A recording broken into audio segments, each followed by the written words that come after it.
একজন স্বাভাবিক মানুষ হিসেবে আমরা বর্তমান যে পরিস্থিতির ভিতর দিয়ে যাচ্ছি, কোনো বিবেক এই পরিস্থিতিতে সুস্থ থাকতে পারে না, স্বাভাবিক থাকতে পারে না। পত্রিকার পাতা, অনলাইন নিউজ পোর্টালগুলো বা বিভিন্ন মাধ্যমে প্রতিনিয়ত সমাজের এমন সব সংবাদ, এমন সব শিরোনাম আমাদের বর্তমান সমাজের প্রতিনিধিত্ব করছে, যেগুলো পড়ার পরে, জানার পরে হৃদয়াত্মা প্রচণ্ড মাত্রায় ঝাঁকুনি খায়। সেই সাথে কতকগুলো সমস্যা একসঙ্গে আমাদের সামনে চলে আসে। আমি আলোচনাটাকে শর্ট করব দুইটা পয়েন্টে। বর্তমান আমাদের একদিকে এই যে সামাজিক অবক্ষয়, চারিত্রিক অবক্ষয়, নৈতিক অবক্ষয়, এর ব্যাপারে আমি বেশ আগে বলেছিলাম যে আমাদের সমাজটা বলা হচ্ছে যে দ্রুত উন্নতি, অগ্রগতির দিকে ধাবিত হচ্ছে। উন্নতি বলতে আমরা যা কিছু বুঝেছি তা হলো বিভিন্ন প্রযুক্তিগত উন্নতি, আমাদের যোগাযোগ মাধ্যম, এগুলোর কিছু উন্নতি, এগুলোকেই আমরা মনে করছি সমাজ দ্রুত উন্নতির দিকে চলে যাচ্ছে। আমি ওই সময় একটা কথা বলেছিলাম যে গতিশীল বস্তুর ব্রেকের প্রয়োজন হয়। যত বেশি গতিশীল বস্তু হবে তার ব্রেকের ক্ষমতা তত বেশি থাকা লাগবে। তার যে গতিতে চলতেছে তার থেকেও ব্রেকের ক্ষমতা বেশি থাকা লাগবে, অন্যথায় কি হবে? অ্যাক্সিডেন্ট করবে। ফলাফল এখন আপনাদের সামনে।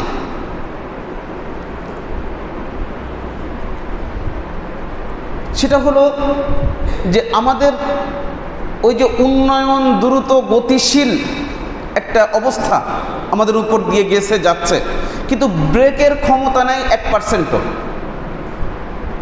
ব্রেকের ক্ষমতা 1%ও নেই। আমরা উন্নতির নামে, প্রযুক্তির ব্যবহারের নামে আমরা সন্তানদের কাছে বিভিন্ন ইলেকট্রিক মাধ্যমগুলো দিয়ে দিচ্ছি, ডিভাইসগুলো দিয়ে দিচ্ছি, আর আস্তে আস্তে এগুলোর যে অন্ধকার জগৎ আছে এগুলোর ভিতরে, এগুলোতে প্রবেশ করতেছে, মানুষ তার নৈতিকতা হারাচ্ছে। এর বিপরীতে আমাদের হাতে কোনো ব্রেক ধরিয়ে দেওয়া হয় নাই, সেটা হলো তাকওয়া। তাকওয়া হচ্ছে নিয়ন্ত্রণ করবে, তাকে অন্যায় অশ্লীল পথে যাওয়ার থেকে বিরত রাখবে। একটা মোবাইল ব্যবহার করবে, ডিভাইস ব্যবহার করবে, এ থেকে বিরত রাখবে। কিন্তু এরকম কোনো চাবিকাঠি তার হাতে দেওয়া হয় নাই, ফলে প্রতিনিয়ত যা ঘটার তা ঘটতেছে। মানুষের নৈতিকতা, চারিত্রিক অবক্ষয় এমন পর্যায়ে নেমে গেছে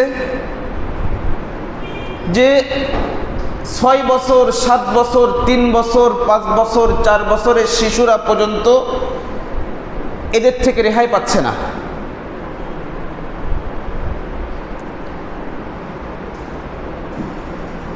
মানে সমাজের অবস্থা যদি আপনি দেখেন কতটা অনৈতিকতার দিকে চলে গেছে, আর এ যদি নিয়ন্ত্রণ করা না যায় তাহলে আল্লাহ ভালো জানেন যে কোন অবস্থা, কোন পরিস্থিতি আমাদেরকে দেখতে হবে।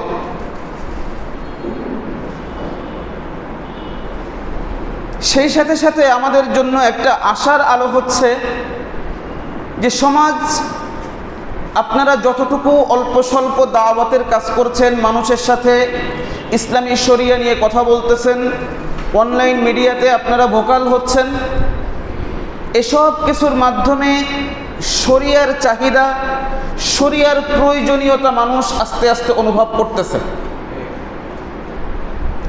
এটা অব্যাহত রাখতে হবে, এটা লাগাতার রাখতে হবে, এটা একটা চলমান প্রক্রিয়া হিসেবে নিতে হবে,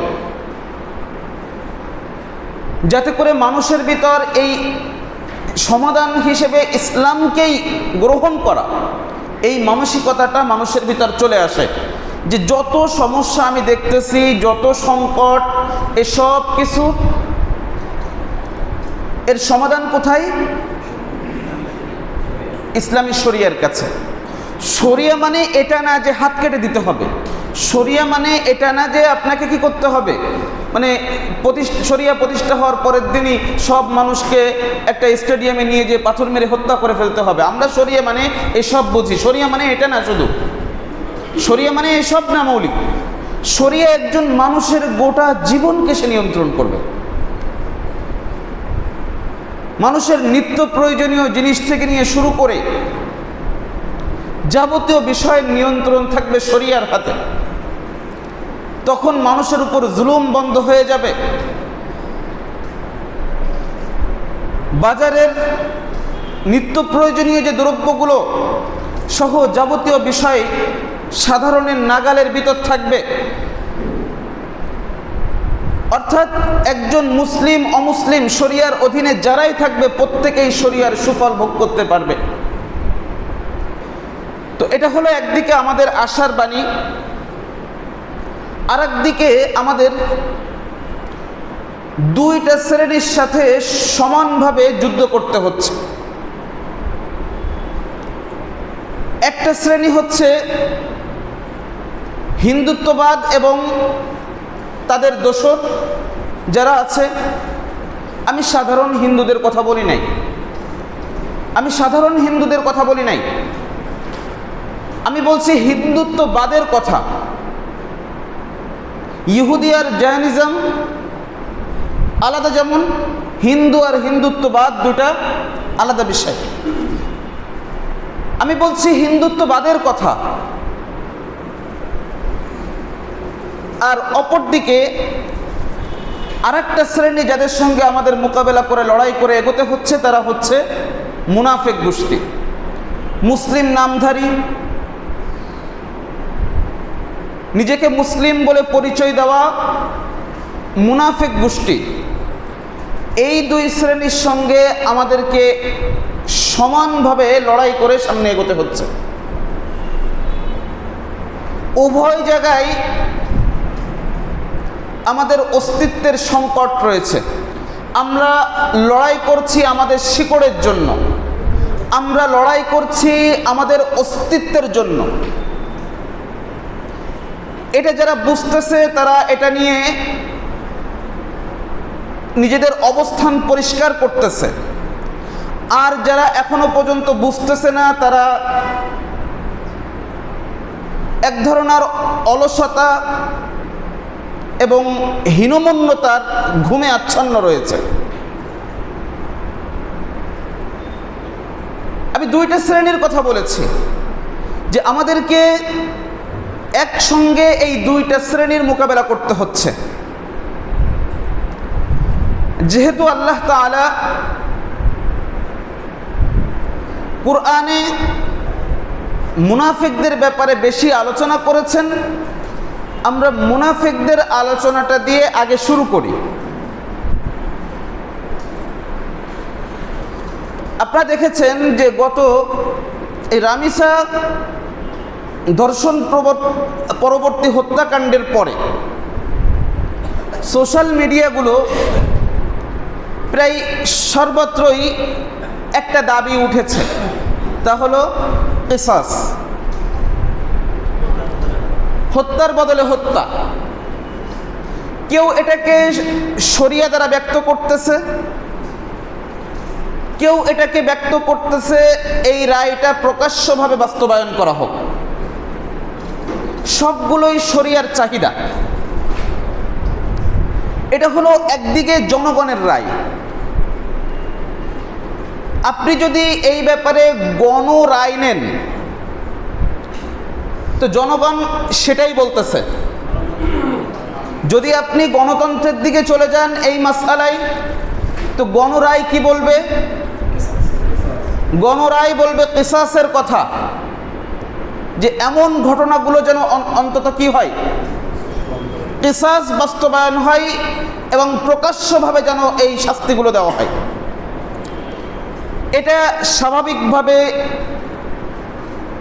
গণরায়ে পরিণত হয়েছে। এটা আপনারা দেখেছেন।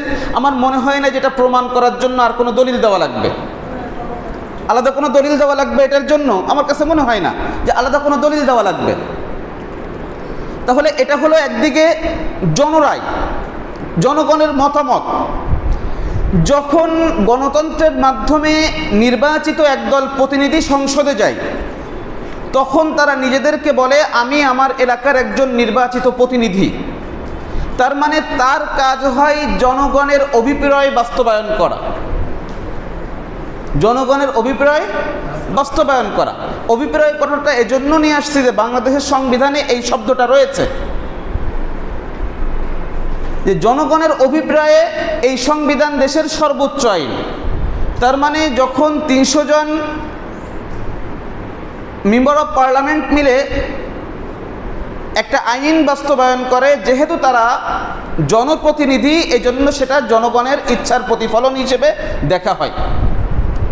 তাহলে এবার বলেন যে যখন সাধারণের রায় হচ্ছে এটা, সাধারণের মতামত হচ্ছে এটা, সাধারণের চাহিদা হচ্ছে এটা, তাহলে এটা বাস্তবায়ন করাটা কি গণতন্ত্রের দাবি ছিল না?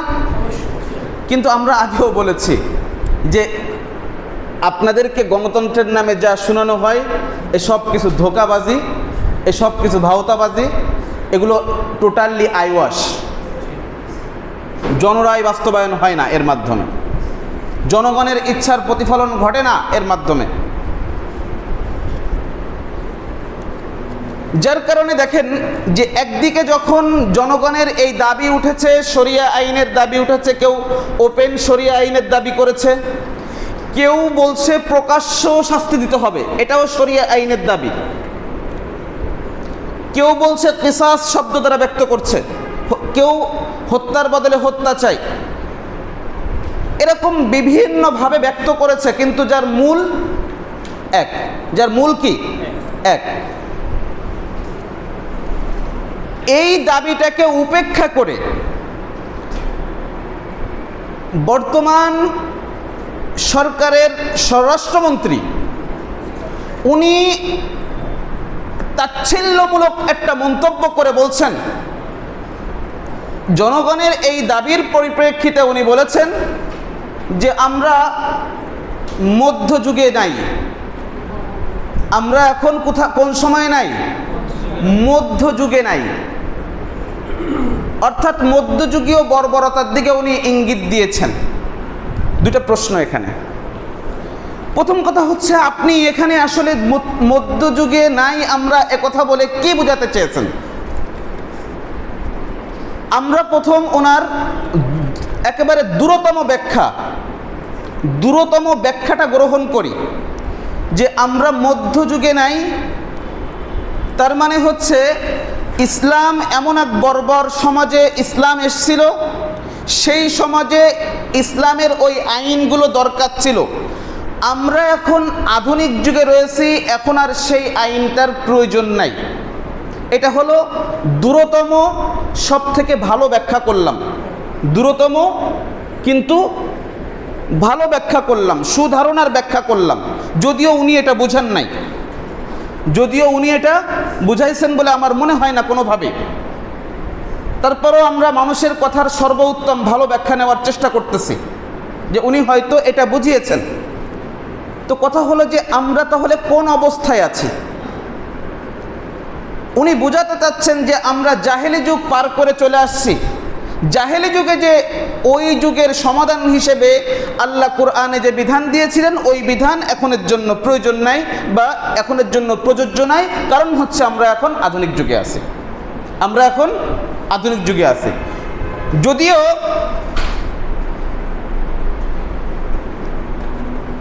এই ব্যক্তি ভুলে গেছে যে আমরা আধুনিক যুগ পার করে উত্তর আধুনিক যুগে আছি, এ হয়তো ভুলে গেছে। হতে পারে ইচ্ছাকৃতভাবে, হতে পারে তার মূর্খতাই বড় দায়ী হতে পারে এখানে।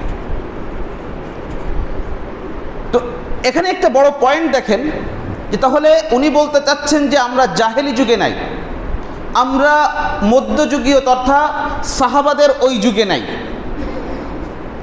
আসলে আমরা ওই যুগে নাই, আসলে আমরা ওই যুগে নাই। কারণ তখন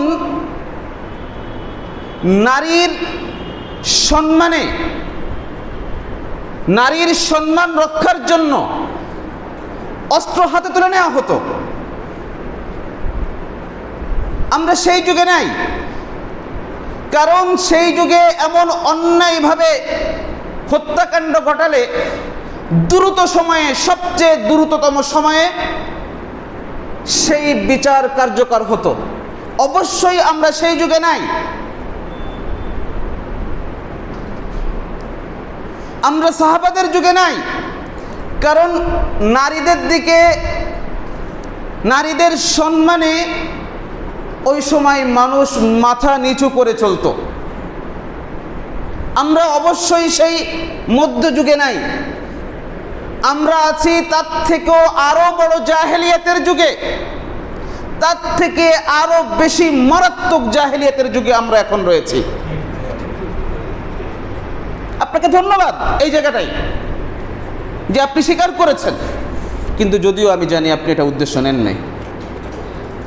এবার আপনার উদ্দেশ্যের কথা বলি। আপনি বলছেন আমরা এখন আধুনিক যুগে আছি, আমরা মধ্যযুগে নাই। আপনি মধ্যযুগ বলতে মধ্যযুগীয় বর্বরতা বুঝিয়েছেন, যার বিপরীতে ছিল শরিয়া আইন। শরিয়া আইনের জবাবে আপনি মধ্যযুগীয় বর্বরতার বিষয়টা তুলে আনছেন। আপনার মতো মূর্খকে আমরা এটা স্মরণ করিয়ে দিতে চাই, মধ্যযুগীয় বর্বরতা বলতে ইতিহাসে যা আছে এর সঙ্গে ইসলামের কোনো সম্পর্ক নেই, এর সাথে ইসলামের কোনো সম্পর্ক নেই। বরং ইউরোপের গির্জার যে সাধারণ জনগণের উপর গির্জার পক্ষ থেকে এবং গির্জার ধ্বজাধারীদের পক্ষ থেকে যে অত্যাচারের স্টিম রোলার চালানো হয়েছিল, সেই সময়টাকেই মূলত বলা হয় মধ্যযুগীয় বর্বরতা। যার বিরুদ্ধে আন্দোলন হয়েছিল, সেই আন্দোলনের ফলাফল ছিল ধর্মকে রাষ্ট্র থেকে আলাদা করে দাও। এটা আমাদের না, এটা আমাদের কলঙ্ক না, এটা ইউরোপের কলঙ্ক, এটা পশ্চিমাদের কলঙ্ক। এই ইতিহাসের সাথে আমাদের কোনো সম্পর্ক নাই। আপনি ইতিহাস পড়ে দেখেন। এ নিয়ে আমি লম্বা চওড়া আলোচনা করেছি যে এর মূল সূত্রটা কোন জায়গা থেকে হয়। তখন মুসলিমরা শাসন করতেছে প্রায় অর্ধ পৃথিবী, ইসলামী শাসন চলতেছে। ওই সময়ে ইউরোপের গির্জার অধিপতিরা, বিশেষ করে রোমান ক্যাথলিকরা, তারা দেখলো যে মুসলিমরা তাদের ধর্মীয় কিতাব দিয়ে শাসন করতেছে, অপরদিকে তাদের কিতাবের ভিতর এমন কোনো মাল ম্যাটেরিয়ালস নাই, এমন কোনো উপাদান নাই যা দিয়ে তারা রাষ্ট্র শাসন করতে পারবে। তখন তারা ইসলামের এগেইনস্টে, ইসলামের সঙ্গে প্রতিযোগিতা করার জন্য তারা ইসলামের মতো করে আইন তৈরি শুরু করলো।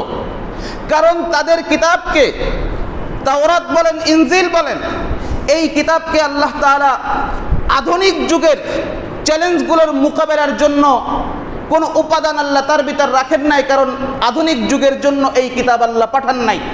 যার কারণে এই কিতাব আল্লাহ যেই সময়ের জন্য পাঠিয়েছিলেন, সেই সময়ের যত যুগ জিজ্ঞাসা ছিল, সমস্ত যুগ জিজ্ঞাসার সমাধান সেই কিতাবে ছিল। কিন্তু আল্লাহ আধুনিক যুগের এবং আধুনিক যুগ যাওয়ার পরে উত্তর আধুনিক এবং আরও যত যুগ আসুক না কেন, প্রত্যেক যুগের যুগ জিজ্ঞাসার সমাধান হিসেবে আল্লাহ তাআলা কোরআন দিয়েছেন এবং সমস্ত চ্যালেঞ্জের মোকাবেলার মতো শক্তি এবং উপাদান আল্লাহ তাআলা কোরআনের ভিতর দিয়েছেন। সেই কোরআনের সঙ্গে যখন তাদের ওই অপরিপূর্ণ কিতাব দিয়ে প্রতিযোগিতা করতে চাইল, তখন বাধ্য হলো তারা আইন তৈরি করতে এবং বিভিন্ন জায়গায় সংস্কার করতে। আর স্বাভাবিকভাবে, আমি এটা আগেও বলেছি, লম্বা চওড়া আলোচনা আপনারা জানেন, যে স্বাভাবিকভাবেই যখন আইন তৈরির বিষয়টা মানুষের হাতে থাকবে, তখন মানুষ বৈষম্যমূলক, মানুষ বৈষম্যের ঊর্ধ্বে উঠতে পারে না। যখন আইন তৈরির ক্ষমতা নিরঙ্কুশভাবে তার হাতে দেওয়া হয়, তো তখন গির্জার অধিপতি যারা ছিল, রোমান ক্যাথলিক এ সমস্ত গির্জার অধিপতি যারা ছিল, তখন ওরা এমন সব আইন বানালো যা জনগণ স্বাভাবিকভাবে মেনে নিতে পারলো না, এবং প্রত্যেকটা আইন ছিল বৈষম্যযুক্ত। ফলে রাষ্ট্রের সাথে এবং গির্জার সাথে একটা যুদ্ধ শুরু হয়, রাষ্ট্র বনাম গির্জার লড়াই। এর সমাধান হিসেবে বলা হয় যে ধর্ম থাকবে গির্জার চার দেয়ালের মাঝে আবদ্ধ, রাষ্ট্র তার নিজস্ব গতিতে চলবে, রাষ্ট্র চলবে মানুষের কথা অনুযায়ী, মানুষের মতামত অনুযায়ী, মানুষের সিদ্ধান্ত অনুযায়ী। সুতরাং ধর্মের সাথে যদি কাউকে সাক্ষাৎ করতে হয়, তাহলে রবিবার দিন সে গির্জাতে যেয়ে সাক্ষাৎ করে আসবে। ধর্মকে তারা গির্জার চার দেয়ালের ভিতর আবদ্ধ করে রাখলো। এটা মূলত মধ্যযুগীয় বর্বরতার কথা, যার ফলশ্রুতিতে ধর্মহীন রাজনীতি শুরু হয়েছে, যার ফলাফল হিসেবে রাষ্ট্র থেকে ধর্মকে আলাদা করার যে আন্দোলন, আলাদা করার যে চেতনা, সেই চেতনা শুরু হয়েছিল। এটা আমাদের বিষয় নয়, কারণ আমাদের রাষ্ট্র থেকে ধর্মকে আলাদা করার কোনো প্রয়োজন নাই। কারণ আধুনিক থেকে আধুনিক যত যুগই আসুক না কেন, প্রত্যেক যুগের স্মার্ট সলিউশন হিসেবে আল্লাহ তাআলা কুরআনুল কারীমকে দিয়েছেন। প্রত্যেক যুগের যত যুগ জিজ্ঞাসা রয়েছে, যত যুগের চ্যালেঞ্জ রয়েছে, সমস্ত চ্যালেঞ্জের মোকাবেলার জন্য আল্লাহ তাআলা কুরআনকে দিয়েছেন। সুতরাং আমাদের দেশের মূর্খ স্বরাষ্ট্রমন্ত্রী, আপনাকে আবারও স্পষ্ট করে বলি, আমার আওয়াজ হয়তো আপনার পর্যন্ত পৌঁছাবে না, কিন্তু আলেম হিসেবে সাধারণ মানুষ আলেম মনে করে, সেই হিসাবে আমাদের দায়িত্ব রয়েছে আপনার এই কুফরি বক্তব্যের বিপক্ষে আলেম হিসেবে আমাদের অবস্থান স্পষ্ট জানান দেওয়া, যাতে করে ইতিহাস হয়ে থাকে আলেমরা চুপ ছিল না আপনার এই কুফরি বক্তব্যের বিপক্ষে। আপনি ইসলামী আইনকে বর্বর বলেছেন, আপনি শরিয়া আইনকে বর্বরতার সাথে তুলনা করেছেন, যেই বর্বরতার সাথে ইসলামের কোনো সম্পর্ক নাই। আপনি মিথ্যাচার করে শরিয়া আইনকে বর্বর বলছেন। ওয়াল্লাহি, আমি আল্লাহকে সাক্ষী রেখে বলছি, আমি আল্লাহকে সাক্ষী রেখে বলছি, আল্লাহর কসম, যে কোনো ব্যক্তি শরিয়া আইনকে বর্বর বলবে, শরিয়া আইনকে পশ্চাৎপদ বলবে, বা আরো কোনো খারাপ বিশেষণে বিশেষিত করবে, সে যেই হোক না কেন, তার সমাজের পদ যেটাই হোক না কেন, তার বাপের পরিচয়, পিতৃ পরিচয় যেটাই হোক না কেন, তার বংশীয় পরিচয় যেটাই হোক না কেন, সে তার দলীয় পরিচয় যেটাই হোক না কেন, সেই ব্যক্তি কোনো অবস্থায় মুসলিম থাকতে পারে না। সেই ব্যক্তি এই বক্তব্যের কারণে ইসলামের গণ্ডি থেকে বের হয়ে যায়। এটা আমাদের সুস্পষ্ট কথা। আমাদের কথার ভিতর আমরা কোনো দ্ব্যর্থবোধক কোনো শব্দ ব্যবহার করি নাই। আমরা স্পষ্টভাবে বলছি, আপনি শরিয়ার একটা আইন না মানতে পারেন, সেটা ভিন্ন আলাপ, এর কারণে ব্যক্তি ইসলাম থেকে বের হয়ে যায় না। কিন্তু আপনি শরিয়ার সেই আইনটা মানেন, কিন্তু সেটা নিয়ে মাঝে মধ্যে অবজ্ঞা করেন, তাচ্ছিল্য করেন, আপনার ওই শরিয়া আইন মানার কোনো দাম নাই। ওই তাচ্ছিল্যের কারণে আপনি ইসলাম থেকে বেরিয়ে যাবেন। এটা সুস্পষ্টভাবে ঈমান ভঙ্গের কারণ। যদিও আমরা এমনটা মনে করি না যে এই জাতীয় লোকগুলো আগে থেকে মুসলিম ছিল, আমরা এটা মনে করি না। আমার অবস্থান আমি ক্লিয়ার করেছি, আল্লাহ সাক্ষী আমি পৌঁছে দিয়েছি, আল্লাহ সাক্ষী আমি পৌঁছে দিয়েছি, আল্লাহ সাক্ষী আমার অবস্থান আমি স্পষ্ট করেছি। আমি চুপ থাকি নাই, আমি চুপ থাকি নাই। এটা হলো মুনাফিক শ্রেণীর, স্পষ্ট করলাম আমি, মুনাফিক এবং জিন্দিক শ্রেণী। আমরা তাদের ব্যাপারে আমাদের অবস্থান যেমন স্পষ্ট করেছি, আমি আবারও বলছি, আমাদের লড়াই তাদের বিরুদ্ধে রয়েছে। আমাদের চলমান লড়াই দুইটা শ্রেণীর বিরুদ্ধে। একটা হচ্ছে সমাজে বিদ্যমান এই জাতীয় মুনাফিক শ্রেণী যারা নিজেদেরকে মুসলিম পরিচয় দেয় এবং যেই মজলিসে যায় সেই রূপ ধারণ করে। আলেমদের মজলিসে নিয়ে যাওয়া হলে টুপি একখান মাথায় দিয়ে সেখানে চলে যায়, যে লম্বা লিকসার ঝেড়ে চলে আসে। আর যখন সেকুলারদের সাথে বা কাফের গোষ্ঠীর সাথে যখন তারা মিলিত হয়, তখন তারা স্পষ্টভাবে ইসলাম নিয়ে বিষোদাগার করে। এদের বিষয়টা আল্লাহ ক্লিয়ার করেছেন কোরআনে, আমরাও ক্লিয়ার করলাম। এটা হচ্ছে আমাদের, বলেছি যে আমাদের একসঙ্গে দুইটা শ্রেণীর সঙ্গে মোকাবেলা করতে হচ্ছে। একটা শ্রেণীর ব্যাপারে আমাদের আলোচনা ক্লিয়ার করলাম, আপনারা বুঝছেন তো?